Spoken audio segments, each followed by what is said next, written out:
नमस्कार, मैं Sunil Sharma BSc part second के विद्यार्थियों को पेपर फर्स्ट अकार्बनिक रसायन विज्ञान में लिए चलता हूं।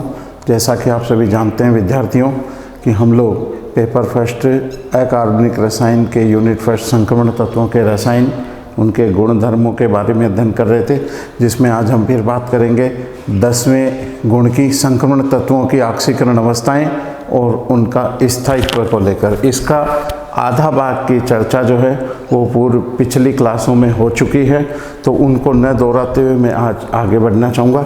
हमने विभिन्न संक्रमण तत्वों के प्रथम श्रेणी के तत्वों के ऑक्सीकरण अवस्थाएं के बारे में चर्चा की थी, जिसमें ये पाया गया था Mn की +7 अधिकतम ऑक्सीकरण अवस्थाएं होता है।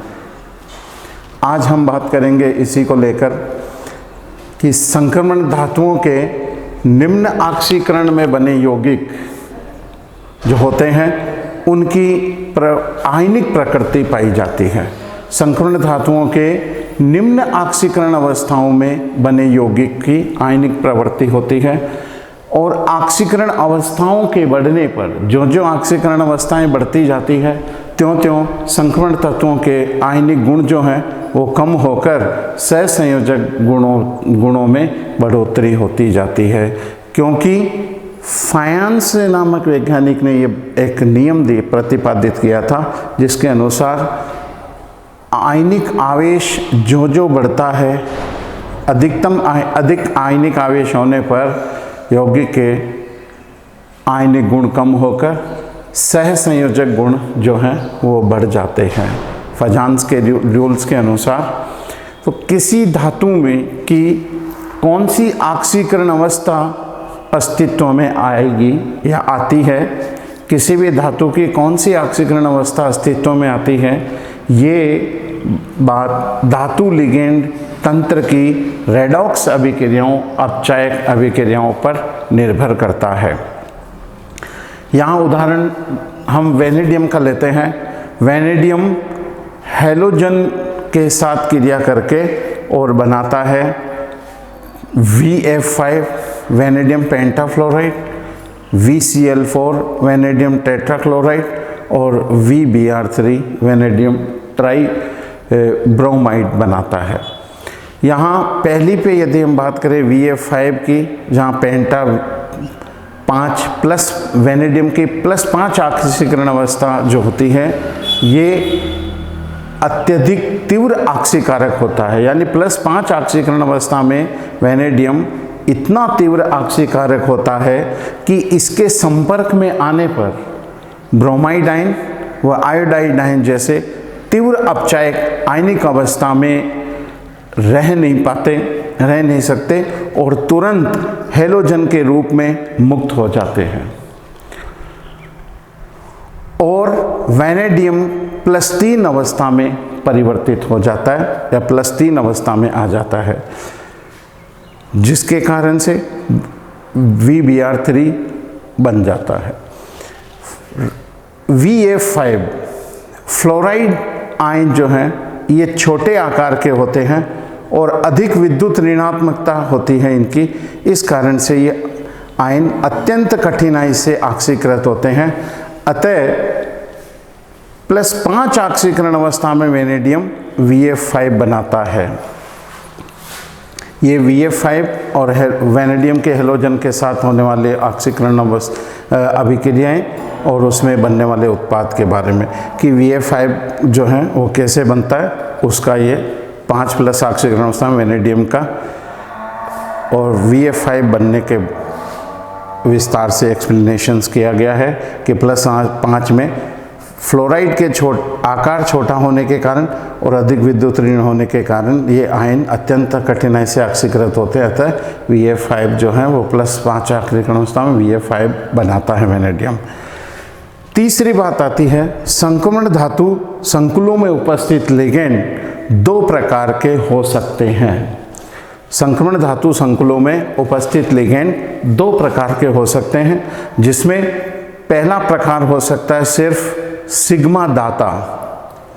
सिग्मा दाता जिसके उदाहरण हैं fluoride ion, chloride ion, bromide ion, iodide ion और ऑक्साइड आयन और हाइड्रोक्साइड आयन OH आयन आदि, F minus, Cl minus, Br minus, I minus और -2 OH माइनस आदि। दूसरे प्रकार होते हैं सिग्मा दाता तथा पाई ग्राही प्रकृति के। इसमें CO, Cn minus, Pr3, AsR3 आदि इसके उदाहरण है। यहाँ बात करें, यदि लिगेंड सिर्फ सिग्मा दाता प्रकृति का है तो वह धातु आयन की उच्च ऑक्सीकरण अवस्था में संतुष्ट करता है। यदि लिगेंड सिर्फ सिग्मा दाता का है, प्रकृति का है, तो वह धातु आयन की उच्च ऑक्सीकरण अवस्थाएं जो हैं को संतुष्ट करता है, क्योंकि वह इलेक्ट्रॉन युग्म दान करके धातु के अधिक आवेश को उदासीन कर देता है। क्योंकि वह इलेक्ट्रॉन आयन युग्म दान करके धातु के अधिक आवेश को उदासीन कर देता है, लेकिन ऐसे लिगेंडों के पास धातु आयन के वापस इलेक्ट्रॉन युग्म को ग्रहण करने के लिए लेने के लिए खाली कक्षक उपलब्ध नहीं होते सिग्मा प्रकृति वालों में। उदाहरण के लिए halide X minus, O-2 oxides और हाइड्रोक्साइड OH आदि। दूसरी, परंतु यदि लिगेंड सिग्मा दाता और पाई ग्राही प्रकृति का है तो वह धातु आयन की निम्न ऑक्सीकरण अवस्था को संतुष्ट करता है। यहाँ देखा हमने कि यदि लिगेंड सिर्फ सिग्मा दाता प्रकृति का है तो धातु आयन की उच्च ऑक्सीकरण अवस्था से को संतुष्ट करता है, और यहाँ लिगेंड सिग्मा दाता और पाई ग्राही प्रकृति का है तो वह धातु आयन की निम्न ऑक्सीकरण अवस्था को संतुष्ट करता है, क्योंकि ऐसे लिगेंड अपनी सिग्मा दाता प्रकृति के कारण इलेक्ट्रॉन युग्म धातु को आयन देते हैं, यानी कि दान करते हैं। साथ साथ इस प्रकार धातु आयन पर जमा हुए अतिरिक्त ऋण आवेश को अपने पाई ग्राही प्रकृति के कारण उदासीन कर देते हैं, क्योंकि इन लिगेंडों के पास रिक्त कक्षक उपलब्ध होते हैं जिसमें यह धातु आयन से इलेक्ट्रॉन युगल लेकर पाई बंध का निर्माण करते हैं। उदाहरण के लिए CO और Cn माइनस लिगेंडों के पास रिक्त पाई एस्टरिस्क MO कक्षक होते हैं। इसी तरह Pr3 व AsR3 के पास में D कक्षक रिक्त पाए जाते हैं, जिससे कि ये पाई का निर्माण कर लेते हैं। अंतिम यदि हम इसके बात करें, पाई इलेक्ट्रॉन लिगेंड के साथ साथ संक्रमण धातु शून्य ऑक्सीकरण अवस्था में भी उपस्थित रहता है।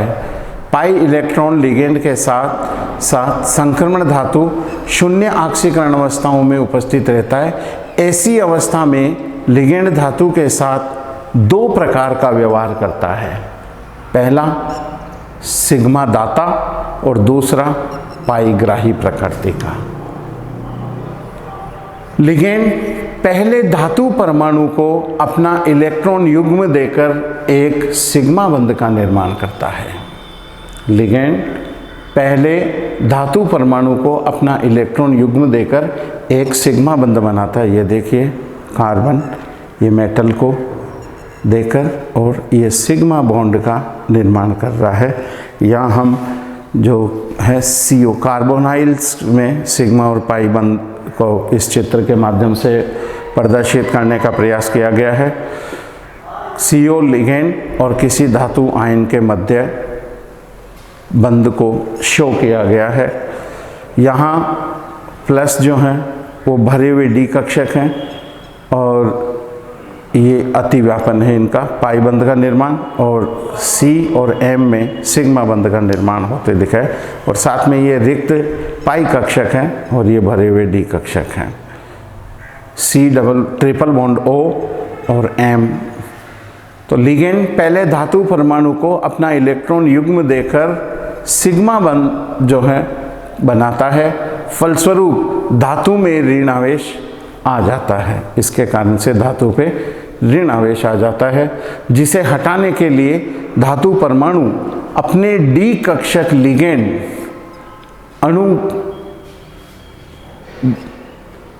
अणु के स्थित विपरीत बंधी कक्षकों के साथ एक सहपार्श्वीय अतिव्यापन बंध का निर्माण करते हैं और पाई बंध बना लेते हैं। सहपार्श्वीय कोलैटरल अतिविन्यास ये करके पाई बंध बना लेते हैं। इस प्रकार बने इस पाई बंध को पश्च बंध कहते हैं। ये परीक्षाओं में पूछा जाता है कि पश्च बंध क्या है, बैक बॉन्ड्स क्या है। तो बताएंगे आप कि लिगेंड पहले धातु परमाणु को अपना इलेक्ट्रॉन युग्म देकर एक सिग्मा बंध बनाता है, फलस्वरूप धातु में ऋणावेश आ जाता है, जिसे हटाने के लिए धातु अपने परमाणु से डी कक्षक लिगेंड अणु के साथ विपरीत बंधी कक्षकों के साथ सहपार्श्वीय अतिविन्यास करके पाई बंध बना लेता है, जिसे पश्च बंध या बैक बॉन्ड कहा जाता है।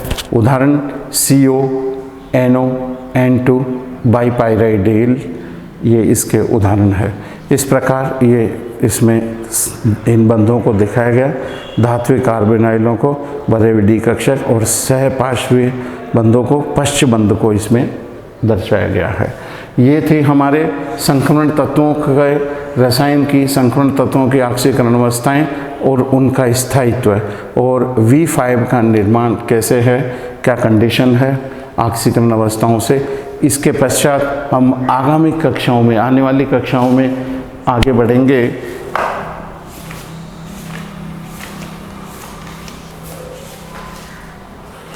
मानक रेडॉक्स विभव के आधार पर ऑक्सीकरण अवस्थाओं और उनके मध्य आरेख के बारे में। नमस्कार।